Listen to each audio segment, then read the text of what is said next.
बिस्मिल्लाहिर्रहमानिर्रहीम, अस्सलामुअलैकुम and a very good morning. Espresso में आपको खुशामदीद कहेंगे। मैं हूं Urmila. This is another espresso और मैं हूं इमरान हसन। इस उम्मीद और दुआ के साथ कि आप खैरियत से, आपका दिन अच्छे से शुरू हो चुका है।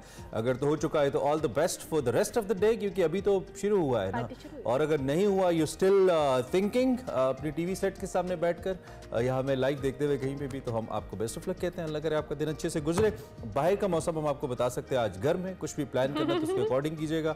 जो पिछले 2 दिन के मजे हैं वो अब आज के दिन में कम से कम नहीं है। हाँ, वैसे ना पिछले कुछ दिनों से, 2 दिन नहीं बल्कि काफी दिनों से वेदर काफी अच्छा था और जून की फीलिंग नहीं है, लेकिन आज से या बीच में एक आध दिन आई है।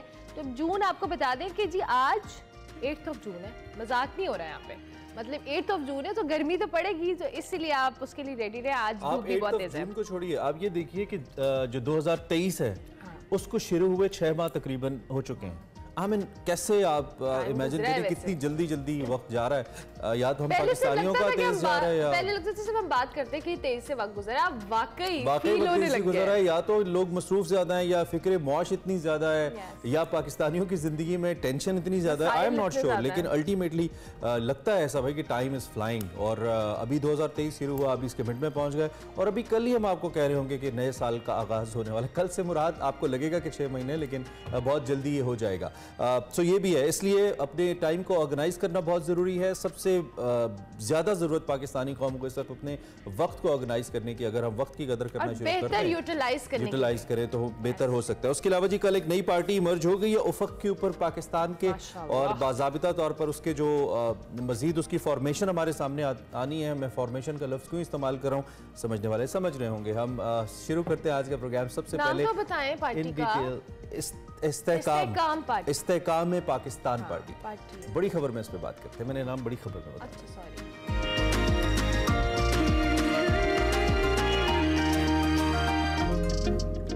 9 मई के वाक़यात के बाद मुल्की सियासी मंजरनामा यकसर तब्दील हो रहा है। तहरीक इंसाफ के गिर्द घेरा तंग हो रहा है। फौजी तनसीबात पर हमले हों, उस पर इसके अलावा शरपसंदों के खिलाफ कार्रवाई हो। कारकुनों के खिलाफ आर्मी एक्ट और ऑफिशियल सीक्रेट एक्ट के तहत कार्रवाई की जा रही है, और मुख्तलिफ अफराद को फौज के हवाले कर दिया गया है, जिनकी तादाद तकरीबन 52 बताई जाती है। जबकि गुज़िश्ता रोज़ मनसूबा साजों, सहूलतकारों और इसकी प्लानिंग करने वालों के खिलाफ भी खतरे की बड़ी घंटी बजी है। जो सबसे बड़ा फोरम है पाकिस्तान आर्म फोर्सेस का, उसमें फॉर्मेशन कमांडर्स कॉन्फ्रेंस के अंदर चीफ ऑफ आर्मी स्टाफ के ज़ेर सदारत जो कॉन्फ्रेंस हुई है जनरल नासिर मुनीर साहब के, उसमें कोर कमांडर्स शामिल थे, प्रिंसिपल स्टाफ ऑफिसर्स शामिल थे, पाक फौज के तमाम फॉर्मेशन कमांडर्स शामिल थे।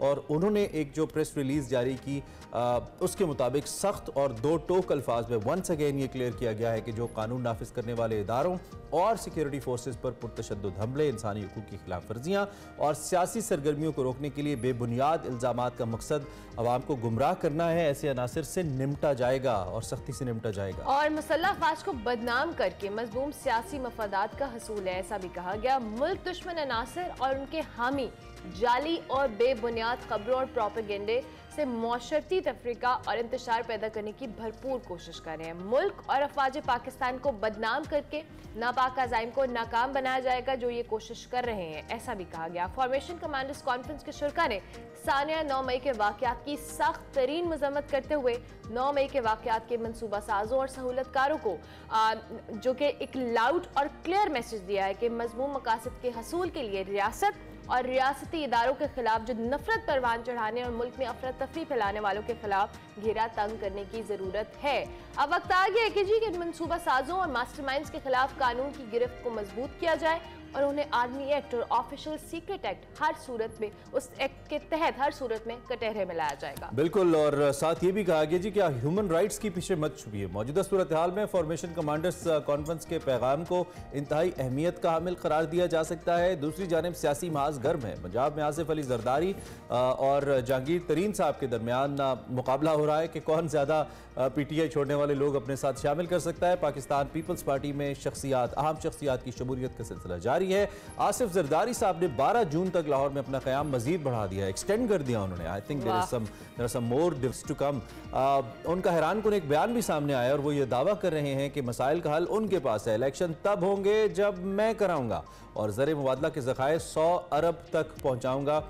ऐसा भी आसिफ अली जरदारी साहब ने कहा है। लेकिन बैरिस्टर एतजाज़ एहसन जो कि पुराने साथी हैं पाकिस्तान पीपल्स पार्टी के, वो ये दावा कर रहे हैं कि मौजूदा सूरत हाल में Nawaz Sharif is more powerful और सब फैसले नवाज शरीफ की मर्जी से हो रहे हैं। जहांगीर तरीन भी काफ़ी अरसे से मंजरनामे से गायब थे और अब सामने आए। उन्होंने कहा कि हम किसी से कम नहीं। वो भी मौजूदा सूरत हाल में अपना भरपूर किरदार अदा कर रहे हैं। अपनी पार्टी और नई जमात जिसे कहा जा रहा है उसका नाम इस्तेहकाम पाकिस्तान, IPP इस्तेहकाम पाकिस्तान, हाँ, फाइनल कर लिया है। So it's gonna be new party. और इस हवाले से तमाम पार्टी अरकान को बता दिया गया है और जराए के मुताबिक जहांगीर तरीन आज या कल अपनी नई जमात का बाज़ाब्ता तौर पर ऐलान करेंगे। ताहम PTI का मौक़िफ़ है कि सुप्रीम कोर्ट के फैसले के तहत जहांगीर तरीन ना तो नई पार्टी बना सकते हैं और ना ही कोई ओहदा ले सकते हैं। क्या वो ऐसा कर सकते हैं, इसी पे बात करेंगे। हमारे साथ सीनियर तज्ज़ियाकार ब्यूरो चीफ इस्लामाबाद आमिर इलियास साहब मौजूद हैं। आमिर साहब, थैंक यू वेरी मच, बहुत शुक्रिया आपके वक्त का। Good morning, I hope it's a pleasant morning for you. Aamir साहब, ये जो मौजूदा सूरत हाल है, कल की जो हम फॉर्मेशन कमांडर्स कॉन्फ्रेंस है उसका एलामिया जो आया उसके मुताबिक बहुत सख्त और लाउड एंड क्लियर किस्म का पैगाम दिया गया है और ये पैगाम पहले भी जो आर्मी है उसकी जानिब से दिया गया है। इस सारी सूरत हाल के अंदर जब एक तरफ गिरफ्तारियां हैं, दूसरी जानिब ये जो 9 मई के वाकयात है, इसने सियासी मंजरनामे को काफ़ी हद तक बदल दिया है। So how do you see कल की कॉन्फ्रेंस के बाद जो एक एलामिया आया है इसको? अपने भाई के हाथ में चाय का कप देख के और लाइट सी बात उनकी सुन के फॉर्मेशन, और मैं खास तौर पे एक फॉर्मेशन जानबूझ के बोल रहा हूँ, उसी को आगे लेके चलूंगा कि पहले एक बटालियन इकट्ठी की गई थी और फिर उनको क्विक मार्च और फास्ट मार्च करने के ऑर्डर हुए और फिर वो सारे नई फॉर्मेशन में आ गए हैं और लोग भी आएंगे। कुछ लोगों ने ख्वाहिश और जज्बा जाहिर किया था कि हम एक डेमोक्रेट ग्रुप अलग बनाएंगे, मुराद राज साहब और बाकी लोग, तो उन्हें भी कहा गया कि जनाब टेक एक्शन और सीधे जाके वहीं पहुंचो अलीम खान के घर। तो ये बात तो तय हो गई कि जिस तरह भेजे गए थे उसी तरह बुला लिए गए और जो जोम साबिक वज़ीर आज़म को था कि ये सब वो लोग हैं जो बस मेरे साथ होंगे, कट मरेंगे, तो अब उन्होंने बता दिया कि जी हम तो साथ नहीं है आपके, क्योंकि आप पाकिस्तान से बालातर होकर लीडर बनना चाह रहे हैं।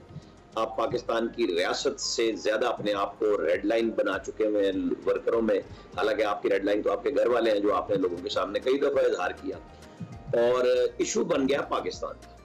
तो ये लोगों को सोचना पड़ा, चाहे कितनी भी मकबूलियत हो, वो कबूलियत के साथ ही पाकिस्तान में चलती है और आपने ये फील किया कि कबूलियत और मकबूलियत दोनों मेरे हाथ में है, तो फिर आप देख लें कि ज़मान पार्क में अब कितने लोग आपके साथ बाहर खड़े हैं। एक वक्त था कि कोई वारंट की तामील कराने पुलिस अफसर आए तो उसके भी कपड़े फाड़ दिए जाते थे और अब कुछ भी वहां नहीं है। तो ये सोचने की बात है, जिसका मतलब ये था कि आप ह्यूमन राइट्स के पीछे नहीं छुप सकते अपने उन गुनाहों के करने के बाद जो आपने किए हैं स्टेट के खिलाफ, और आप कहें कि अगर आप पे क्रैकडाउन हो रहे थे वो कोई ह्यूमन राइट्स की खिलाफ वर्जी हो रही है। ये बात तो हो गई सर हमारी प्रेमिसेस तक, पाकिस्तान तक हो गया, लेकिन बैनुल-अक़वामी दुनिया में जो जाहिर बात है हर एक पॉलिटिकल पार्टी की सपोर्ट भी मौजूद है, प्रोपेगेंडा करने के लिए भी लोग मौजूद हैं और पाकिस्तान जाहिर बात है एक बड़ा एक्टिव मेंबर है बहुत सारे फोरम्स का दुनिया भर में।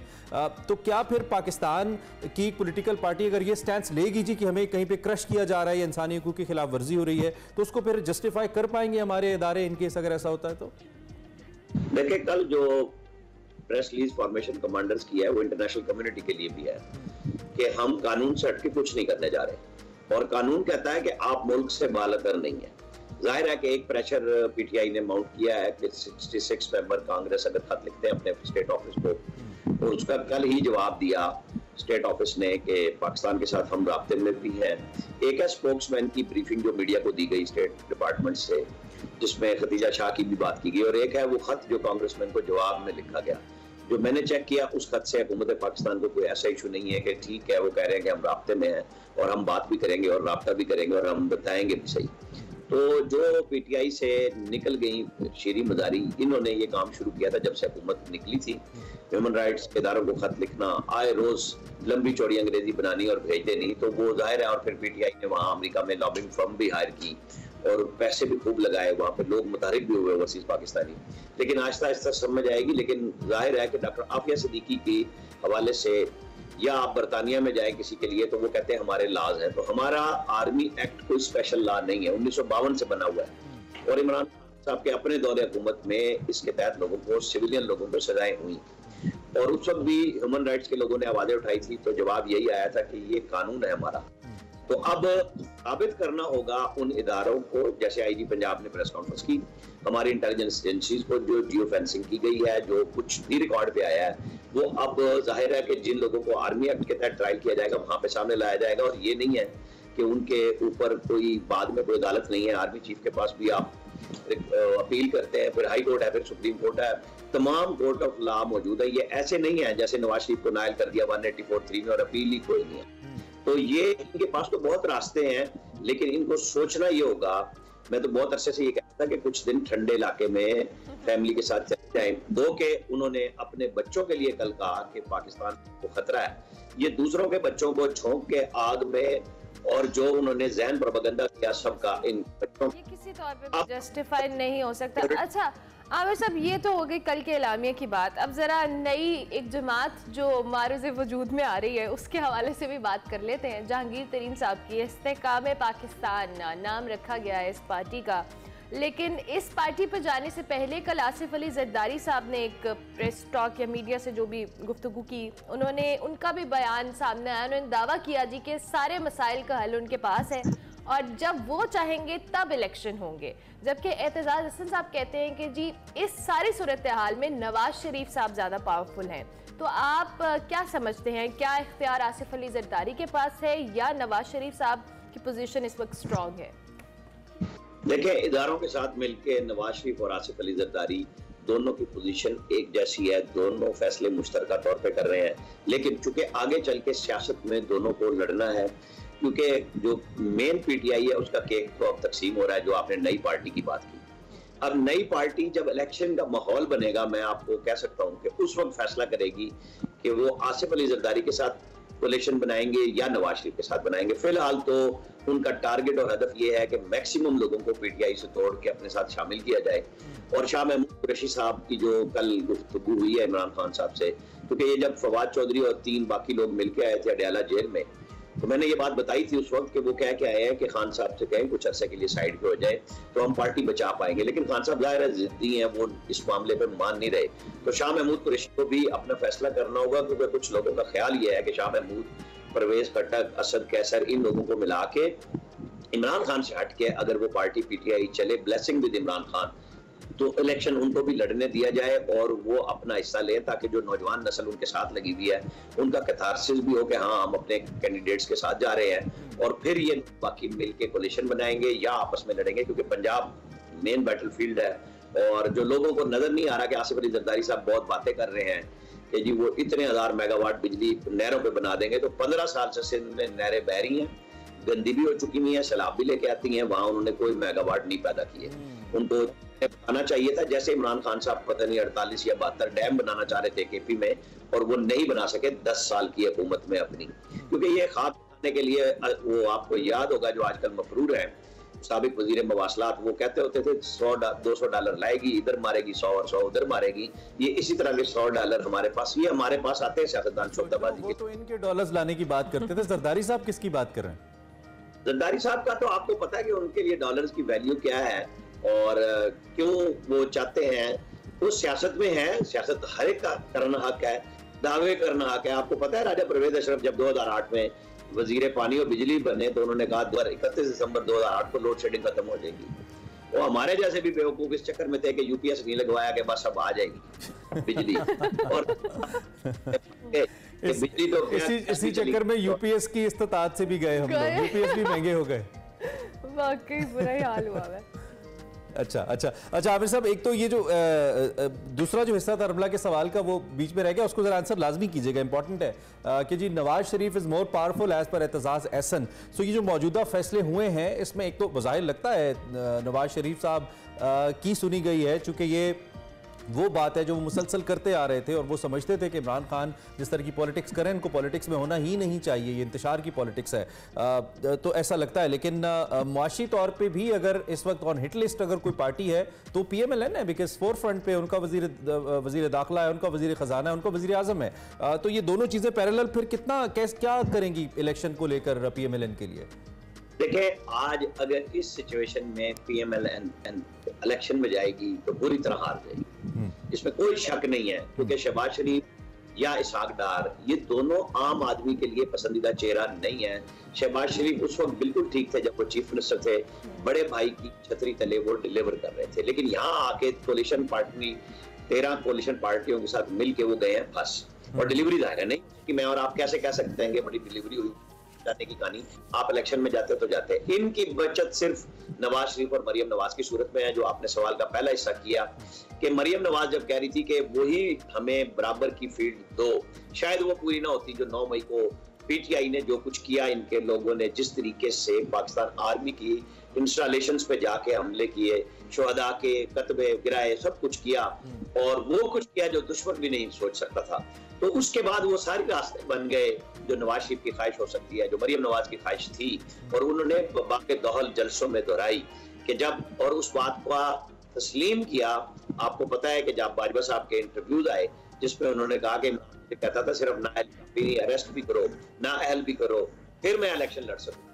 तो अब इमरान खान साहब ने अपने लिए वो सारी चीजें खुद मुश्किल बना ली हैं और वो फंस गए हैं, और वो अभी तक अपने सिंसियर साथियों की ये बात मानने के लिए तैयार नहीं है कि माफी मांग ले, बराह रास्त मांगे, क्योंकि ये सबके पास इल्म है और बातें आ चुकी भी हैं कि आपने ये काम किया है, तो शायद कोई रास्ता बन जाए।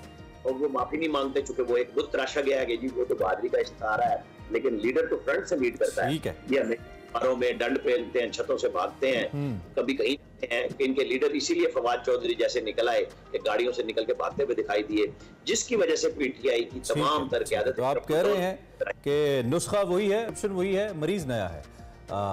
इस वक्त ये पहले जो इस्तेमाल हुआ है, और अब वो इमरान खान साहब जो दूसरों के लिए ग्राउंड बनाते रहे हैं, उसको इमरान खान साहब फेस कर रहे हैं। अपनी पार्टी उनकी ये बिल्कुल 2002 से मिलते जुलते मनाजिर अगर आप देखें, और फिर 2018 से भी समाव जो नून लीग के साथ हो रहा था उस टाइम पे। बहरहाल आमिर साहब, थैंक यू वेरी मच, आपने हमें ज्वाइन किया, अपना तज्जिया हमारे सामने रखा। इस वक्त जो मुल्क की सियासी सूरत हाल है जी, उसके बारे में हम कुछ तबादला ख्याल कर रहे थे, इस उम्मीद के साथ कि पाकिस्तान के सियासी मामलात बेहतर हों। हम एक ब्रेक लेते हैं, ब्रेक के बाद प्रोग्राम में और बहुत कुछ है आपको दिखाने।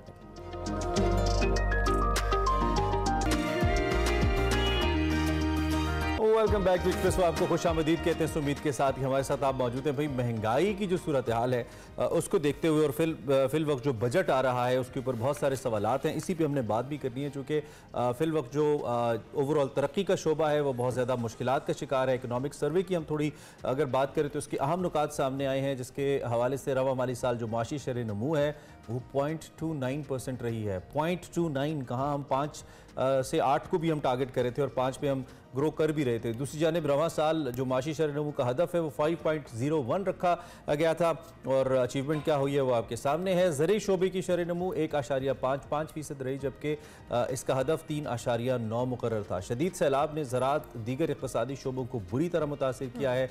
फसलों की जो शरह नमू है वो -2.49% रही। अहम फसलों की ग्रोथ -3.20% रही, जबकि आम फसलों की ग्रोथ का जो हदफ था वो 3.5% उसको रखा गया था। इसी तरह लाइफ स्टॉक की तरक्की में भी शरह नमू 3.78% रही, जबकि इसका जो हदफ था वो 3.7% था। और सनती शोबा इसी तरह से सफ़र किया है, हदफ से कम।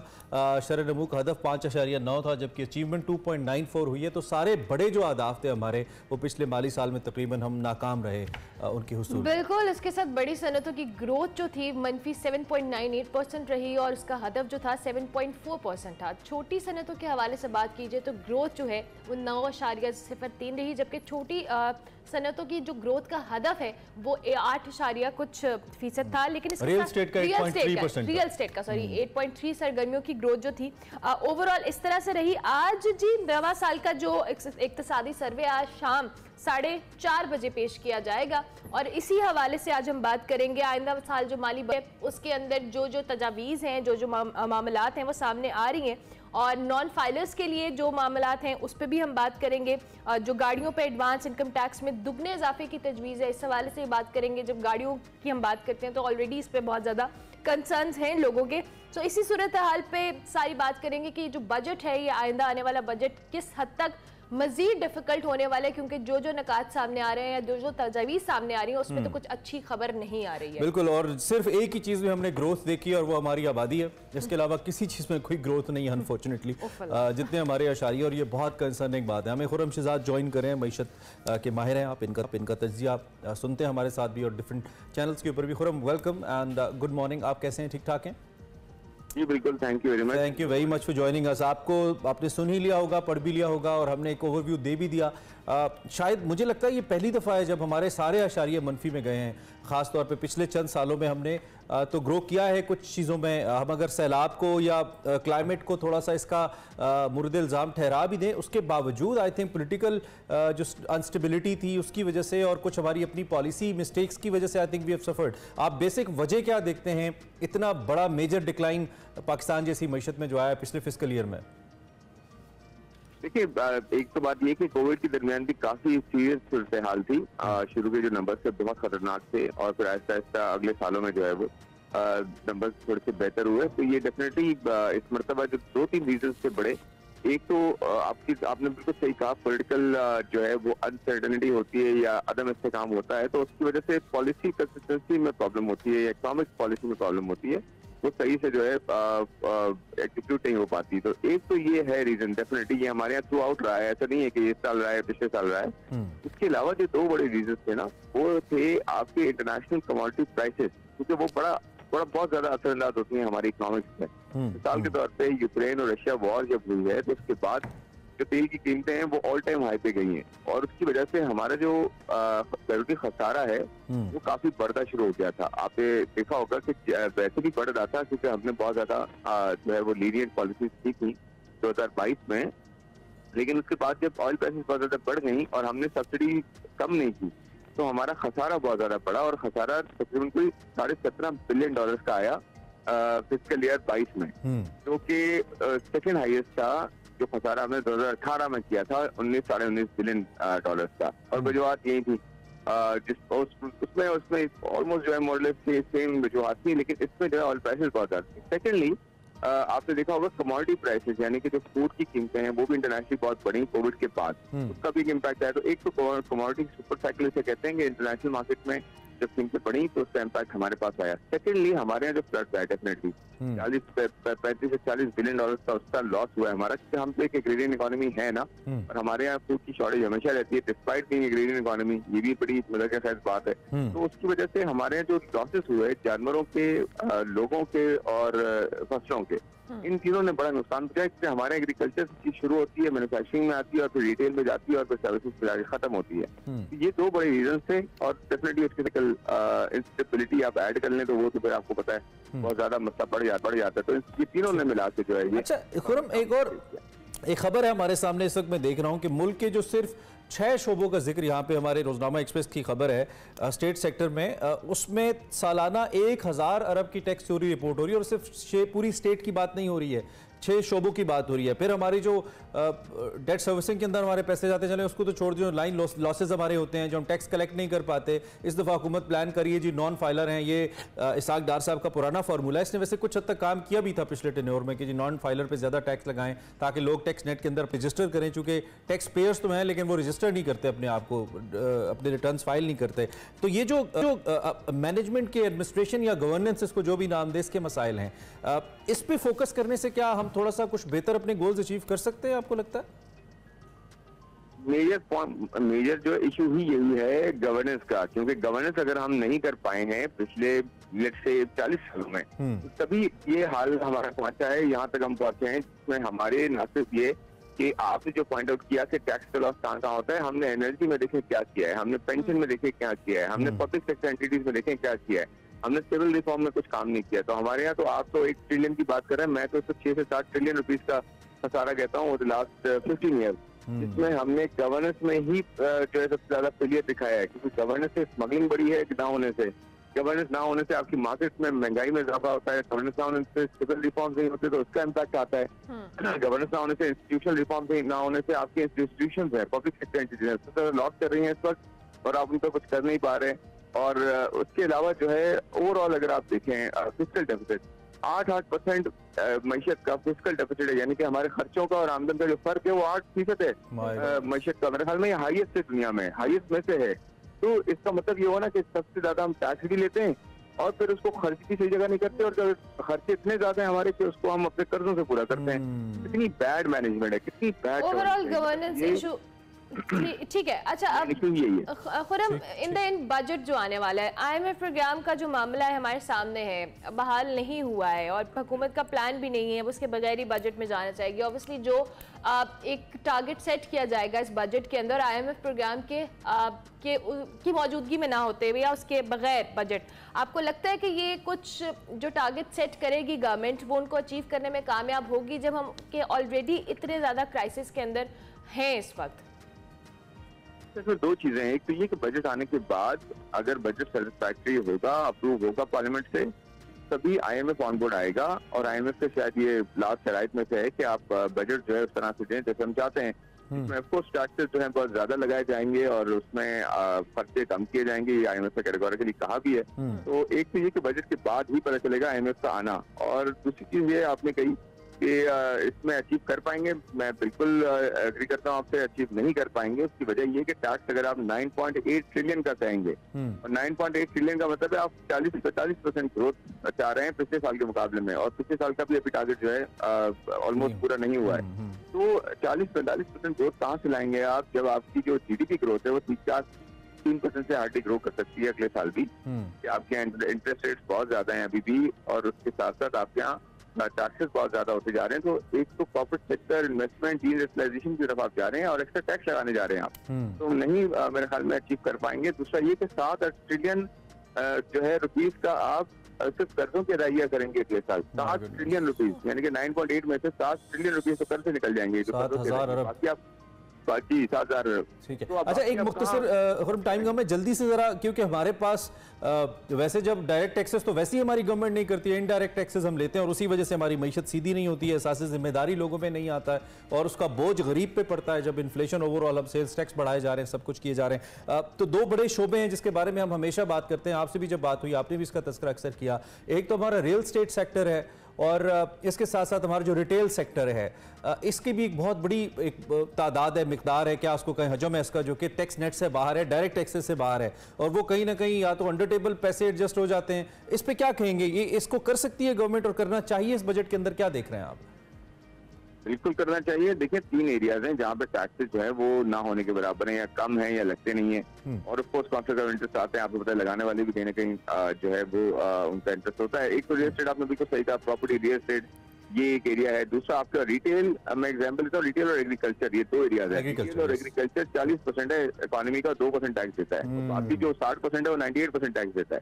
तो कितना बड़ा डिसबैलेंस है। तो बिल्कुल ये होना चाहिए, टैक्सेस सही जगह लगने चाहिए, जहाँ टैक्सेस हैं वहाँ कम होने चाहिए ओवरऑल, और उसके साथ खर्चे कम करें, खर्चे मेन इशू है, वो करेंगे तो खर्चे कम किए ना, एक और नया मुशीर का लगा दिया शहबाज शरीफ ने, बढ़ाए जा रहे हैं। चले, thank you very much Khurram, बहुत शुक्रिया हमें ज्वाइन किया। सीनियर नुमाशी माहिर खुरम शहजाद साहब हमें अपनी राय से हम उनको जान रहे थे कि वो क्या सोच रहे हैं इकॉनमी को लेकर, इस पर बात करते रहेंगे। एक ब्रेक लेते हैं, ब्रेक के बाद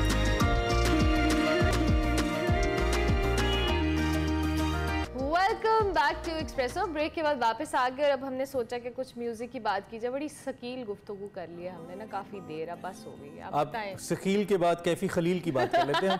उनका नया गाना आ गया जी, Kaifi Khalil has got a huge fan following. पिछले कुछ अरसे में लियारी से ताल्लुक रखने वाले इन सिंगर ने बहुत अच्छी अपनी एक फैन बेस बनाई है दुनिया भर के अंदर, इनके बहुत सारे चाहने वाले हैं। इनका नया गाना मंसूब रिलीज हुआ है, जिसको एक अच्छा रिसेप्शन कंपैरेटिवली मिला है, चूंकि एक बहुत बड़ा हिट कहानी सुनो के नाम से इन्होंने दिया था। उससे पहले काना यारी एक इनका एक गाना था जो बड़ा मशहूर हुआ था। सो अब तक तकरीबन 6.5 लाख, ऑलमोस्ट 7 लाख लोग इस गाने को एक दिन के अंदर यूट्यूब पे देख चुके हैं, और बड़ा यंगस्टर्स बड़ा इस गाने का वेट कर रहे थे इनफैक्ट कि कब आएगा। बिल्कुल इनका सिंगल गाना है, और काना यारी के बाद जो कहानी सुनो है वो इनका इंटरनेशनली एक बहुत सेंसेशनल किस्म का गाना था। ये उसके बाद इनको काफ़ी पॉपुलैरिटी मिली थी, और अब इन्होंने अपना सिंगल रिलीज़ किया है मंसूब, जिसके व्यूज़ भी अच्छे हैं। कल गालिबन ये गाना रिलीज़ हुआ है और कल लोग बड़ी शिद्दत से इनका इंतज़ार कर रहे थे गाने का।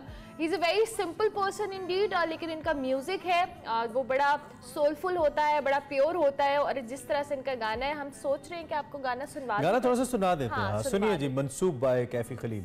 इंटरेस्टिंग पार्ट है कि इस गाने को भी मोहम्मद बलोच साहब ने डायरेक्ट किया है। मोहम्मद बलोच वही डायरेक्टर हैं जिन्होंने 2.0 कहानी सुनो को डायरेक्ट किया था और जिसको अब तक 247 मिलियन लोग देख चुके हैं। अच्छा, मैं आपको एक इंटरेस्टिंग बात बताऊं, शायद आपको पता भी हो कि जो कहानी सुनो है ये बहुत साल पहले रिलीज हुआ था, जब इतना ये पॉपुलर नहीं हुआ था। इसका जो 2.0 वर्जन है ये उसके बाद रिलीज हुआ और इस गाने से कैफी करी 2 के पहला गाना भी इन्होंने ही गाया था, लेकिन इसको थोड़ा बेहतर अंदाज में उन्होंने किया था। तो फिर ये आपको पता है टिकटॉक का जमाना है, इंस्टाग्राम रील्स का जमाना है, उस पे गाना बड़ा पॉपुलर। और ये गाना इन्होंने लिखा, कंपोज किया, गाया, सब कुछ खुद किया है, सिर्फ डायरेक्शन बलोच साहब। ऑल द बेस्ट कैफी, अच्छा म्यूजिक आता रहे हमारे पास और हम सुनते रहें। हम इस पॉइंट पे ब्रेक लेते हैं, आप गाना सुन के बताइएगा कैसा है। ब्रेक के बाद आते हैं।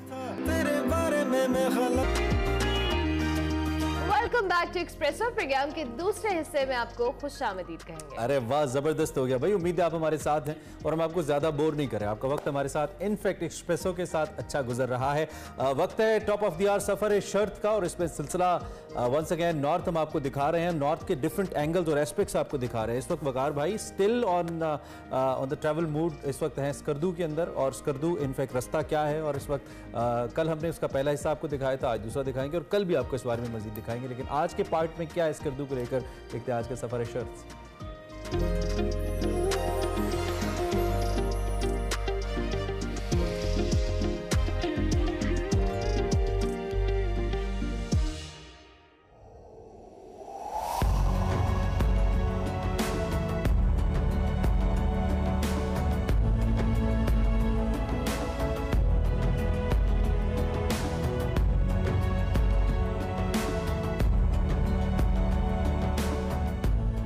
अस्सलाम वालेकुम नाज़रीन, मैं हूं वकार अहमद और इस वक्त मैं रायकोट ब्रिज पे हूं। और रायकोट ब्रिज को आप एक्सट्रीम कह सकते हैं रगेड ब्यूटी की, और पुराने कराकोरम हाईवे के जितने भी ट्रैवलर्स हैं उनके जहन में ये रायकोट का जो पुल है ये एक बहुत ही अहम लैंडमार्क की हैसियत रखता था। गो कि यहाँ पे कोई आबादी नहीं थी, यहाँ पे इवन कोई होटल नहीं था, यहाँ पे गार्ड रूम हुआ करता था और ये सिर्फ एक ब्रिज हुआ करता था। लेकिन ये जो मुसलसल सफ़र था कराकोरम हाईवे का, इसमें कोई ख़ास चेंज नहीं आती थी, मुसलसल आप सफ़र करते चले जाते थे। तो एक ब्रिज जो है वो भी एक चेंज या एक तब्दीली की अलामत ठहरता था और उस हवाले से उनके फिर ज़हन में एक लैंडमार्क की हैसियत इख्तियार कर गया। और दूसरा ये रायकोट आने का मतलब ये है कि अब जगलोट आ गया है और जगलोट के बाद फिर गिलगित आ गया। तो इस हवाले से इसकी अहमियत थी, रायकोट की अहमियत तारीख़ी हवाले से तो बहुत ही ज़्यादा है। आप इसको इस अंदाज से देखिए कि यहाँ से हरमन बोल समेत बहुत बड़े माउंटेनियर्स जो थे वो नांगा पर्वत की तरफ गए और यहाँ से पैदल सफ़र हुआ करता था। अब जीप ट्रैक है जो कि तत्व तक आपको ले जाती है। रायकोट की जो सिग्निफिकेंस है वो ये है कि इस वक्त यहाँ पे होटल्स बन गए हैं और वो लोग जो टिपिकल कराकोरम हाईवे का ये जो डेजर्टेड और रगेड ब्यूटी है इसको पसंद करते हैं और दुनिया में बहुत रेयर है, यानी पाकिस्तान उस हवाले से बहुत खुशकिस्मत मुल्क है कि उसके पास इतनी कमाल खूबसूरती है। सो रायकोट ब्रिज पे अब क्योंकि ये एक सहूलत है कि 2 तकरीबन होटल्स हैं और इनमें आप जब रहते हैं तो बिल्कुल एक वाइल्ड एक ऐसी इन्वायरमेंट में रहते हैं और जंगली गुलाब हर तरफ खिले होते हैं और सामने जो है वो इंडस बह रहा है और इंडस जो है वो काफ़ी क्योंकि डीप बहता है तो उसकी वजह से यानी दोनों तरफ से वर्टिकल्स हैं तो जिसकी वजह से उसकी एक ख़ास गूंज पैदा होती है और वो आपको मुसलसल आवाज़ इंडस की रात को आती रहती है, आपके कमरे तक ही आवाज़ आती रहती है। सो यहाँ का जो क़याम का एक एक्सपीरियंस है रायकोट पे, अगर आप पुराने लोगों को देखें तो यहाँ पे शब बसरी होती रही है, एक ज़माने से होती रही है और वो उसका अंदाज़ ये था कि यहाँ पे जो भी आते थे वो अपनी कैंप्स लगाते थे या खैमे लगाते थे और खैमों के बाद फिर एक रात यहाँ स्पेंड करने के बाद ऊपर जाते थे। लेकिन अब ये जो मॉडर्न सहूलियात आ गई हैं और उस पर आप तसव्वुर भी नहीं कर सकते कि आप एक बड़ी कंट्रोल्ड एक ऐसी इन्वायरमेंट में बैठे होते हैं, आप नाश्ता कर रहे होते हैं और शीशे के पार जो है वो आपको रायकोट ब्रिज नज़र आ रहा होता है और ये वो फिर आपके ज़हन में आता है कि ये वो जगह थी जहाँ पे कोई बिल्कुल किसी तरह की कोई आबादी भी नहीं और किसी तरह की कोई सहूलत नहीं थी। और आज देखिए कि किस कदर ये जो है वो तब्दीली आ चुकी है। ये सामने इस वक्त मेरे गोहराबाद की तरफ, गोहराबाद एक बहुत ही खूबसूरत गांव है रायकोट के पास ही, तो वो उसकी तरफ ये जो पीछे रास्ता है ये वो जा रहा है और जहाँ पे अब मेरा ख्याल है कि इसको भी एक इम्पॉर्टेंट आप जब भी आइटनरी बनाएं सफ़र की कराकोरम हाईवे पे तो मेरा ख्याल है कि एक नाइट स्टे जो है वो रायकोट भी किया जा सकता है। अगर आपको इस तरह की खूबसूरती पसंद है, अगर आपको इस तरह की एक वीरानगी और जिसको कहते हैं कि एक रगेड किस्म की जो ब्यूटी है वो अगर आपको बहुत इंस्पायर करती है, तो फिर रायकोट में कम से कम ये अब सहूलत मुयस्सर है। मेरा बड़ा पुराना ख्वाब था कि रायकोट रुका जाए और रायकोट एक शब बसर की जाए, और वो ख्वाब पूरा हुआ। मैंने एक रात जो वहाँ गुजारी है, उसके बाद मुझे ऐसे लग रहा है जैसे अगर कभी मुझे कोई नावल लिखना हो, कभी कोई इस तरह का काम करना हो, यानी ये आपके लिए मशवरा है कि अगर आप पेंटर हैं, आप आर्टिस्ट हैं, आप म्यूज़िशियन हैं, आप राइटर हैं, तो उसके लिए भी ये रायकोट की ये वाली जो जगह है ये बड़ी कमाल है। बिल्कुल खामोशी है, यहाँ पे ठहरता भी बहुत कम है कोई, क्योंकि मोस्टली लोग जो आते हैं वो ऊपर फिर फेरी मेडोज चले जाते हैं, यहाँ कोई नहीं ठहरता। तो इस हवाले से भी ज़रा बिल्कुल खामोशी रहती है। रात का जो टाइम है वो यहाँ पे बहुत ही खूबसूरत और ख्वाबनाक किस्म का है। अब तो खैर बहुत सारी लाइट्स भी लग गई हैं, लेकिन दूसरी तरफ इस साइड पे जब आप देखते हैं जो चिलास वाली साइड से रोड आ रही है, तो मुकम्मल तौर पे अंधेरा होता है, और इसमें से जगमग करते और छन छन करते ट्रक जो है वो अचानक एक नमूदार होता है और फिर वो निकल जाता है, और बिल्कुल खामोशी होती है रात को, कोई ट्रैफिक भी नहीं होती, और सामने आपके कराकोरम हाईवे है, और इस साइड पे खूबसूरत दरिया सिंध है और उसकी आवाज़ है, और आपके कमरे जिसमें आप रहते हैं उसकी खिड़की से मुसलसल ये नज़र आता रहता है, और जंगली गुलाब हैं हर तरफ। सो बहुत ही खूबसूरत जगह है। तो जब भी आएँ तो रायकोट एक नाइट स्टे ज़रूर कीजिएगा।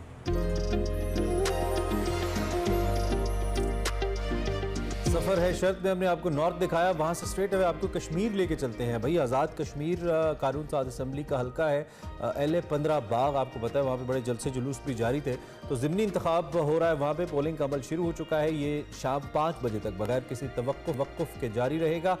ज़िमनी इलेक्शन के लिए 199 पोलिंग स्टेशन कायम किए गए हैं। हल्के के 1,01,145 वोटर्स अपना हक़ रायदही भी इस्तेमाल करेंगे। ये नशिस्त साबिक़ वज़ीर आज़म आज़ाद कश्मीर सरदार तनवीर इलियास के अदालती फैसले में नाअहली के बाद खाली हुई है, और इस पे ताज़ा तरीन क्या है हमारे पास, इसी पे हमने बात। बिल्कुल, खुरम बेग हमारे साथ मौजूद हैं, हमारे नुमाइंदे। खुरम, बहुत शुक्रिया ज्वाइन किया। ताज़ा तरीन सूरत हाल क्या है वोटर्स टर्न आउट के हवाले से, और जो सूरत हाल है वहाँ पर क्या देख रहे हैं आप?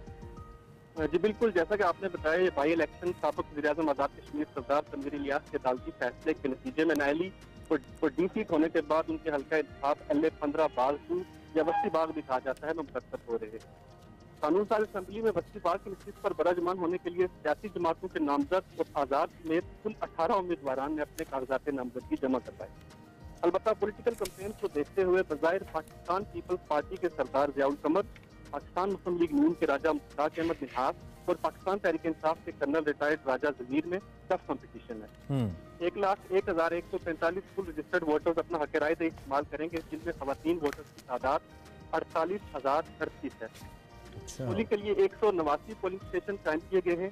क्योंकि तीनों सियासी जमातों की मरकज़ी क़यादत इस इंतखाबी हल्के में दिलचस्पी लेती रही, इसलिए माहौल सियासी तौर पर ओवरचार्ज है, और किसी मुमकिन कशीदगी पर काबू पाने के लिए 30 से ज़ायद पोलिंग स्टेशन को हसास करार देते हुए सख्त सिक्योरिटी फराहम की गई। ठीक है।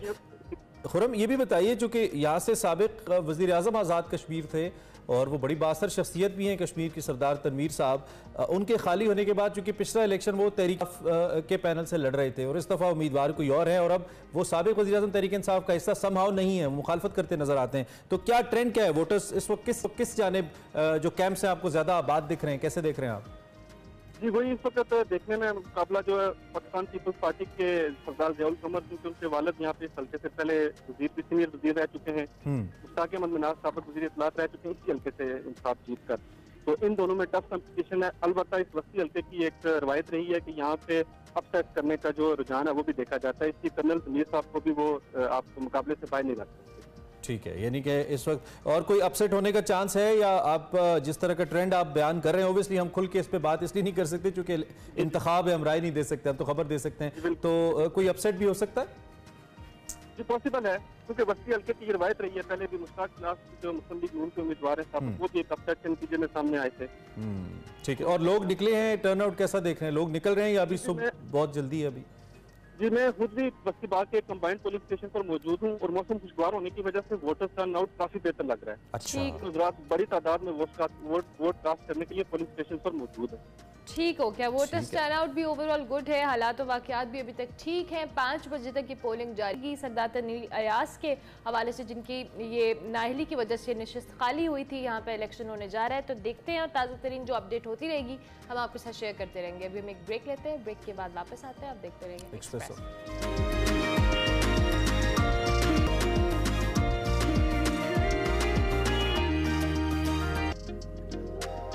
Welcome back to espresso program का तकरीबन आखिरी हिस्सा है, हाँ ऑलमोस्ट आखिरी, सेकंड लास्ट पार्ट है और उसमें हमने स्पोर्ट्स की बात करी और स्पोर्ट्स में हम आपकी मुलाकात करवाते होते हैं एक्सप्रेसो हीरोज़ के साथ। ऐसा कैसे हो सकता है पाकिस्तानी कोई दुनिया के किसी कोने में पाकिस्तान का नाम रोशन करे, उम्र के किसी हिस्से में भी, और हम उसको यहाँ पे मदऊ न करें, ये नहीं हो सकता। इस वक्त हमारे साथ टेनिस प्लेयर हमजा अली रिजवान मौजूद हैं। इन्होंने अंडर 14 कैटेगरी में विंबलडन अंडर 14 क्वालिफाइंग चैंपियनशिप में गोल्ड मेडल अपने नाम किया है। जापान के अंदर पाकिस्तान को रिप्रेजेंट किया है, उसके शहर सागा में। इनके साथ चाइनीज खिलाड़ी थे। इसके अलावा हमजा के बारे में आपको बताएं कि मजीद कई एजाजात अपने नाम कर चुके हैं। अभी अंडर 14 खेलते हैं, लेकिन माशाल्लाह he is very skilled, very talented, so he is with us right now in our studios. Hamza Ali Rizwan, thank you very much. Hamza के आप? जी ठीक है, बिल्कुल ठीक ठाक है हमजा। सबसे पहले तो मुबारकबाद गोल्ड मेडल के लिए। आप 14 साल बल्कि अंडर 14 आप खेलते हैं, यू आर सो यंग माशाल्लाह। इतनी छोटी एज में इतना बड़ा एजाज अपने नाम करना कैसा लग रहा है? ये काफ़ी अच्छा फील करते हैं, अपने पेरेंट्स का भी बहुत प्राउड फील करते हैं, अपनी कंट्री का भी कि उनको इंटरनेशनल लेवल पर प्रेजेंट किया। डेफिनेटली। तो हमजा आपने कब से टेनिस खेलना शुरू किया? 7 इयर्स की एज में। 7 इयर्स की एज में। घर में कोई और खेलता है टेनिस? जी मेरे भाई भी खेलते हैं। भाई भी खेलते हैं, तो ये शौक भाई को देख के हुआ या वैसे ही शौक हुआ? नहीं, पहले फादर खेलते थे छोटे। अच्छा, जबरदस्त यार, it run in your blood, मतलब फैमिली के अंदर है। अब्बू बेसिकली आपके चाहते थे कि आप टेनिस स्टार बनो, या उन्होंने आपको खेलते हुए देखा तो कहा कि तुम अच्छा खेल रहे हो, इसको प्रोफेशनली खेलो? पहले तो उन्होंने वैसे मोबाइल से छोड़ने के लिए करना शुरू कराई थी कि मोबाइल से बच जाएं। अच्छा। तो बाद में खुद ही जब शौक पड़ा, ट्रॉफी जीती, फिर खुद ही और शौक पड़ा, फिर जीती। आपके अब्बा ने मोबाइल से बच्चों को बचाया। ये बड़ी अच्छी स्ट्रैटेजी है कि उन्होंने इसको स्पोर्ट्स के ऊपर लगा दिया। यस। अच्छा, तो हमजा आप ये बताइए, अभी आप किस क्लास में पढ़ रहे हैं? मैं भी 8th क्लास में। 8th क्लास में पढ़े। तो स्कूल के अंदर भी कोई इस तरह के मैचेस होते हैं जिनमें आप पार्टिसिपेट करते हैं? जिस तरह इंटरनेशनल इवेंट्स वगैरह आगे स्कूल जाना थोड़ा कम होता है, तो प्राइवेट स्टडी ज़्यादा होती है। टीचर वगैरह होमवर्क वगैरह खुद ही भेज देती हैं हमें, तो हम खुद ही घर पे कर लेते हैं। स्कूल वाले एक्टिव हैं इस मामले में। That's amazing. ऑब्वियसली उनके स्कूल में एक गोल्ड मेडलिस्ट चैंपियन बच्चा पढ़ रहा है, तो हमजा बहुत ही अच्छी बात है। ज़्यादा इंस्पायर्ड किससे हो टेनिस में? किसको ज़्यादा देखते हो, किसका खेल ज़्यादा पसंद है? नोवाक जोकोविच? जी नोवाक जोकोविच। आई कैन फील दैट आपके। अच्छा, ज़बरदस्त। तो अभी ये भी आप हमें बताइए कि लॉन्ग टेनिस के लिए कोचिंग भी चाहिए होती है, तो क्या फादर ही कोच कर रहे हैं या कोई प्रोफेशनल कोच है, कैसे? नहीं, मेरा कोच है मोहम्मद खालिद, डेविस को पढ़ रहे हैं पहले, तो वो काफ़ी अच्छे कोच हैं पाकिस्तान के, उनसे मैं ट्रेनिंग करता हूं। अच्छा, इस चैंपियनशिप के हवाले से बताओ जिसमें गोल्ड मेडल लिया। चाइनीज़ खिलाड़ी थे आपके ऑपोजिट, आपने उनके साथ खेला, कैसा एक्सपीरियंस था, किस तरह से गेम थी आपकी, थोड़ा इन डिटेल बताओ हमें। जी, जापान में मैंने इंडियन प्लेयर को हराया था सिंगल्स में। ठीक है। फिर वहाँ पे पाकिस्तान कम्युनिटी जापान को पता लगा, तो उन्होंने काफ़ी अच्छा वेलकम किया हमारा। अच्छा। वहाँ पे उन्होंने पाकिस्तान जिंदाबाद के नारे भी लगाए बल्कि, और फिर वहाँ पे हमने डबल्स में भी हमने फाइनल जीता। फिर वहाँ पे क्वार्टर फाइनल में हमने जापानीज़ को हराया, और सेमीफाइनल में हांगकांग और सिंगापुर, और फाइनल में थाईलैंड के प्लेयर को हराया था। कैसी फील आती है जब आप खेल रहे हो, सारी नजरें आप पे हैं, अभी आप बहुत छोटे, और आपको देख के लोग पाकिस्तान जिंदाबाद के नारे लगा रहे हैं?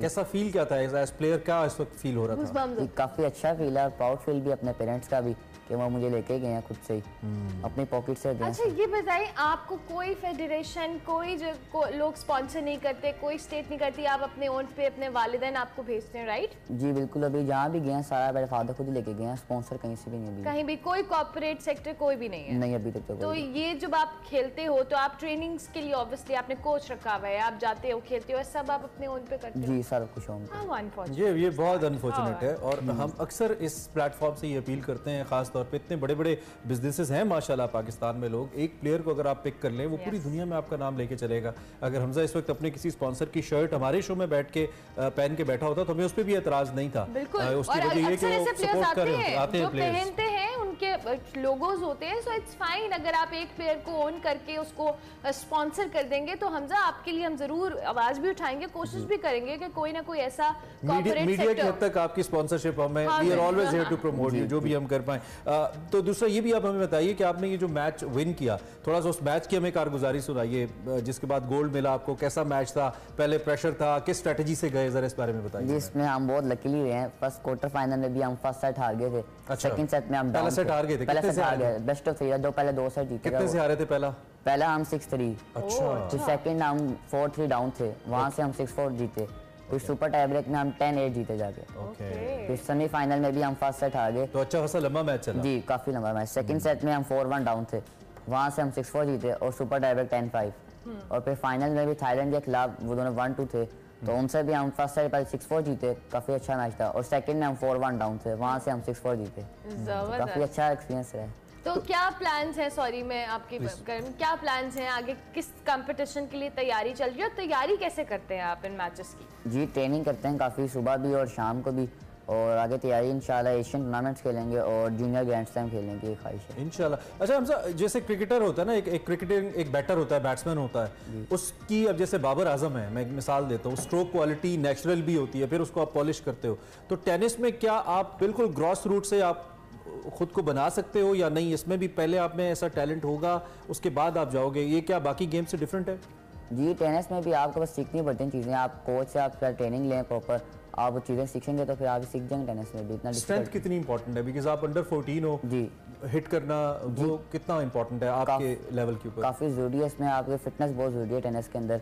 स्टेमिना, लॉन्ग मैच अगर आपने खेलना आपको काफ़ी सहना चाहिए 3-4 आवर्स का। अच्छा, और बाकी प्लेयर्स के साथ जब आप खेल रहे थे या प्रैक्टिस कर रहे थे, मुलाकातें भी होती हैं, कहीं कोई कमी लगी कि मैं पाकिस्तान से हूँ, टेक्निकली मैं इस चीज़ में इंप्रूव कर सकता हूँ, अगर मेरे पास सपोर्ट होती तो मैं बेहतर करता, कहीं फील हुआ? जी काफ़ी कुछ सीखने को मिला, उनका टेनिस का लेवल बहुत हाई है, जैसे जापान का टेनिस का लेवल बहुत हाई है, उनसे काफ़ी कुछ सीखा है और फर्दर वो चीज़ें इंशाल्लाह अप्लाई करेंगे। ज़बरदस्त। तो अच्छा ये बताएं, अब आपने पढ़ाई तो कर रहे हैं साथ साथ और आप टेनिस भी खेल रहे हैं, कोई और हॉबी है, सिर्फ टेनिस ही खेलते हैं या कोई और गेम भी है या स्पोर्ट भी है जिसको आप पसंद करते हैं और खेलते हैं? जी पसंद तो भाई टेनिस ही है, PSL वगैरह आए, क्रिकेट थोड़ी सी बस देख ली। देखते हैं, खेलने का शौक नहीं है? खेलने का शौक बस कभी कभी फ्रेंड्स साथ, कभी कभी बहुत कम खेल। तो क्रिकेटर बता दें जो अपना फेवरेट हो। फिर बाबर आजम बाबर आजम, सबका अच्छा, बाबर आजम। हम अगर टेनिस आपके लेवल पे बात कर रहे हैं, आप चूंकि प्रोफेशनली खेल रहे हो, क्या कमी फील करते हो हमारे स्ट्रक्चर के अंदर? अगर कुछ सजेशन आप रखना चाहो कि अगर इस तरह का कोई टूर्नामेंट हो, जैसे PSL हमारा लोकल टूर्नामेंट है, उसमें टैलेंट ऊपर आता है, आप कोई अपने लेवल पे कोई मशवरा देना चाहो जो आप देख के आए हो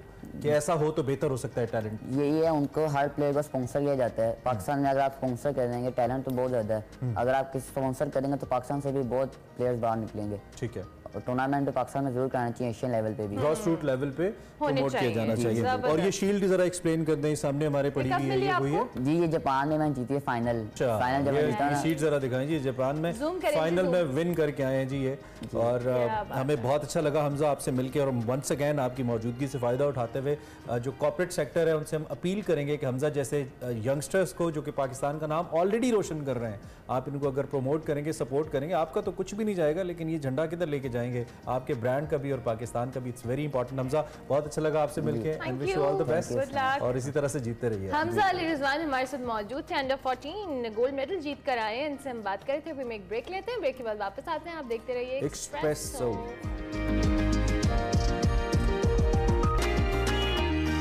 welcome back to espresso, program का बिल्कुल आखिरी हिस्सा है और इसमें हम Finally. आपको कराते हैं एक्सरसाइज, और उसके लिए है फैसल हमारे साथ मौजूद। जी Faisal. Thank you Armala and Imran. तो आज का जो हमारा वर्कआउट होगा वो होगा बेली फैट के ऊपर।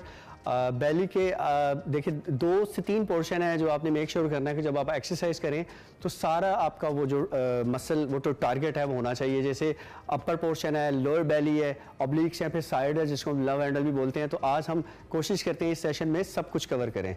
तो लेट्स स्टार्ट। सबसे पहले वार्म अप कर लें आप। अगर आपकी नी बेंड भी हो रहे हैं तो इससे कोई फर्क नहीं पड़ता, क्योंकि ये जो वार्म अप है वो आपके बेली के लिए है।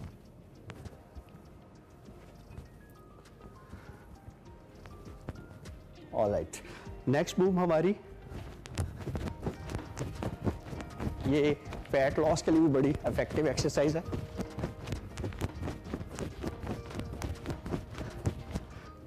नेक्स्ट मूव हमारी होगी साइड्स के लिए।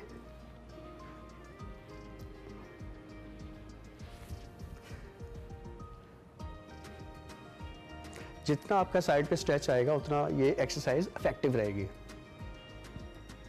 आप इसको डबल से भी कर सकते हैं, थोड़ा इंटेंस अगर आप करना चाह रहे हैं तो।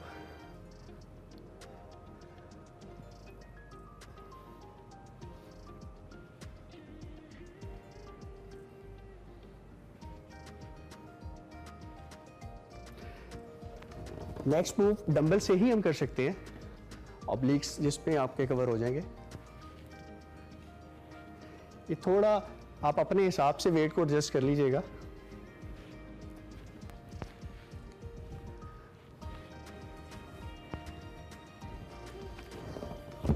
नेक्स्ट हम अभी करेंगे अब लोअर बेली के लिए।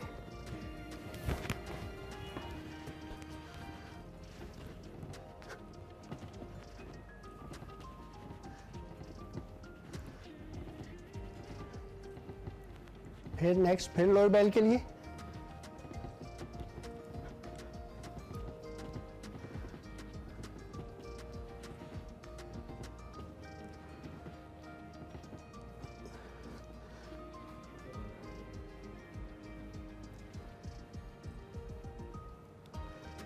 अभी हम करेंगे अपर बेली के लिए। आई थिंक इसमें फैसल पोस्चर बड़ा इंपॉर्टेंट है। yes. ये फुल ऊपर आने की जरूरत नहीं है आपको।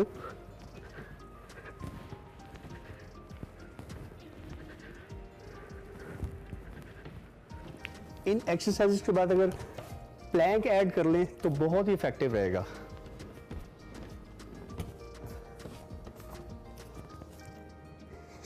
ये हैंड प्लैंक है, इसकी पोजीशन आप देख लें। अगर आप बिगनर हैं, थोड़ा हल्का वर्कआउट रखना चाह रहे हैं तो आप एल्बो प्लैंक भी कर सकते हैं।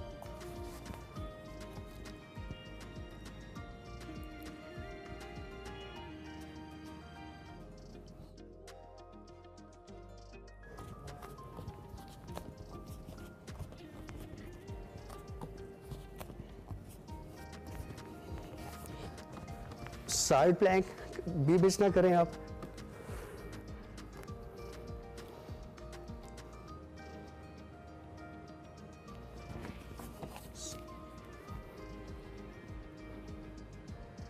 ऑब्लिक्स के लिए एक इफेक्टिव आपको प्लैंक एक्सरसाइज बता देता हूं।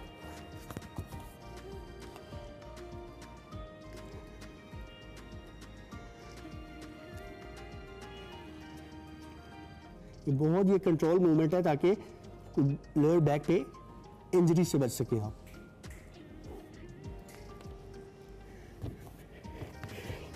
तो ये था हमारा बेली का वर्कआउट। कुछ एक दो एक्सरसाइज हमने की फैट लॉस के लिए, तो उम्मीद है कि ये आपके लिए बेहतर रहेगा। चले फैसल भाई, थैंक यू वेरी मच जी। उम्मीद है आप कुछ ना कुछ ज़रूर आपने सीखा होगा। भाई इनिशियली आप थोड़ा स्टेमिना बिल्ड कर लें तो मेरे ख्याल में फिर आप अपने पोस्चर्स वगैरह पे काम कर सकते हैं, और एंगलिंग वगैरह बड़ी ही इंपॉर्टेंट होती है। अच्छा, कुछ लोग एक्सरसाइज करते चले जाते हैं, दे डोंट सी कि वो उल्टा नेगेटिव भी हो सकता है, आपके मसल्स पुल हो सकते हैं, तो इंजरी हो सकती है। इससे पहले कि हम आपसे इजाज़त चाहें, कल एक स्टोरी हमने देखी, I don't know whether we should laugh on it और नॉट, लेकिन बड़ी कंसर्निंग है हमारे लिए, और वो फैसलाबाद के हवाले से है। वहाँ पे एक प्राइवेट हॉस्पिटल है और नाम दो खवातीन का एक जैसा था, एक जैसा नाम होने पे गलत ऑपरेशन कर दिया गया। पित्ते की मरीजा की टांग का ऑपरेशन कर दिया गया और टांग वाली मरीजा के पित्ते का ऑपरेशन कर दिया गया।